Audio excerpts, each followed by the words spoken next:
We don't have to invent anything new. It's been around a while. It's been developed over many centuries, and we certainly had the best example. So it isn't like it's an idea that came to me one night and said, "Oh, I know a better way of doing this," and introduce it.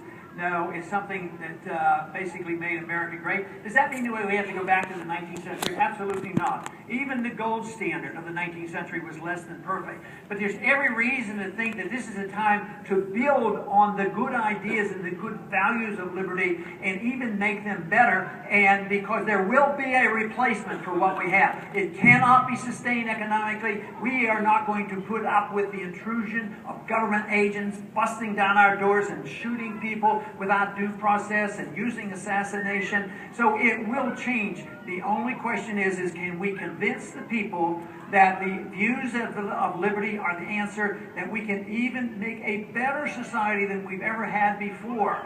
Out of necessity, we have to do it, because the way we're doing it now, we are destined to become much poorer, and we can do it. That's the greatest thing.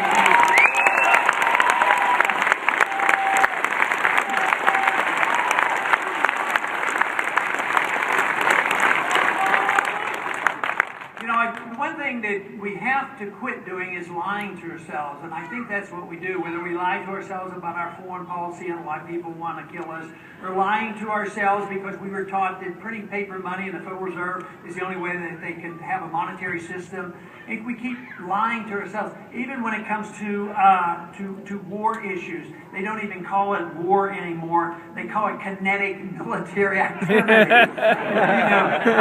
And then they don't call there's still a little bit of torture going on in the world, and I'm quite sure that what we do is we send them overseas, but they don't call it torture. It's enhanced interrogation technique. It sounds like 1984 with this newspeak and trying to tell us something that isn't true. So first we have to admit the truth. You can't have a recovering alcoholic or a drug addict unless you admit the truth. You have a problem, and we have to admit we have a problem, and then we can do something about it.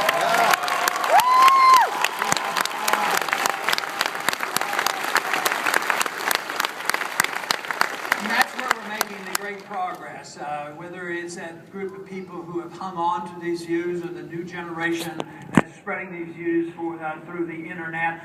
We've had victories already on the internet. You know, this Stop Online Piracy Act has been stopped because people like it.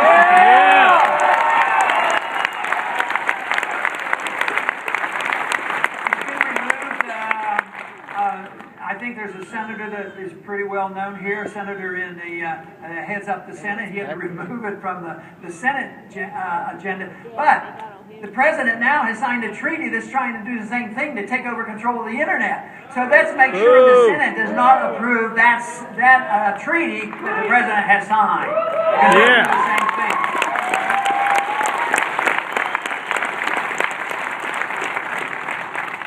But this opportunity is something that I think nothing but positiveness can come out of it, because if we have the ideas, we have the responsibility, we have the energy to do it, and there's every reason to believe this is going to go in our favor, but not without difficulty. Believe me, the people who are in charge are not going to go away quietly, because they control a lot. They control all the lobbying efforts in Washington. They control legislation, so to speak. So it's the special interest against the people. And this is why an election like this is going to be very important, to send a message to Washington. Nevada can send us a very powerful message with these caucuses, that you're sick and tired of what you're getting. And you want to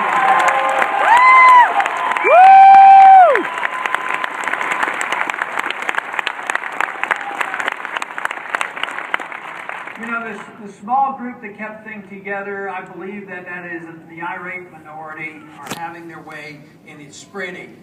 Eventually, though, you don't always have to convince every 51%, but you have to have a significant minority who are expressing the right views and making sure the message gets out. It wasn't 51% of the American people that started talking to the congressman about Stop Online Piracy Act. It was a significant number of people who were leading the charge.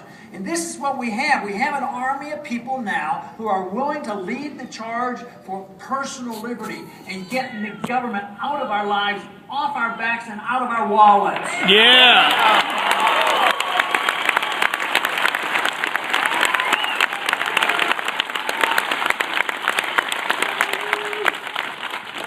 The experiment that we had was the greatest, and of course this middle class is shrinking.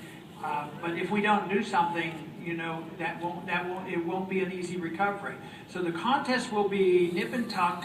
But I am optimistic to believe that things are different today than ever before as far as our chances of winning this battle. Whether that's going to be this week, next week, or next month. But all I know is where the momentum is right now around this country. And actually, there's vibrations around the world today because we're not the only one in this soup.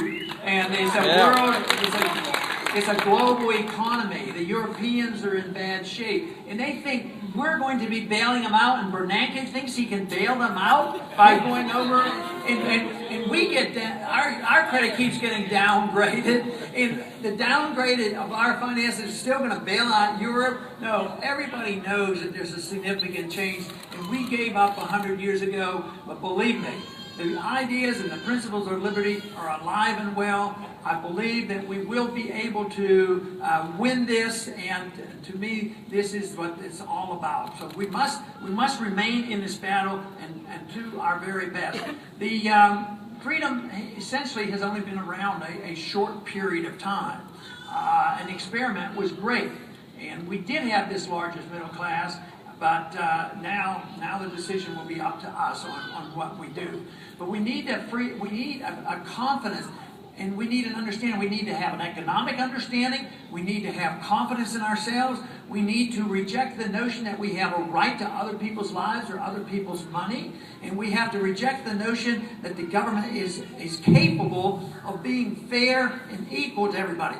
If the goal in life should be to seek virtue and excellence, if we turn that responsibility over to the government, they can't do it without destroying our liberties. And we have given up way too much to the government to say that they're going to take care of us. And that is the reason why we have to assume responsibility for ourselves. And the wonderful thing is, if you truly want prosperity, and if you truly want your life back, you have to believe in the cause of liberty. And I thank you very much for coming out.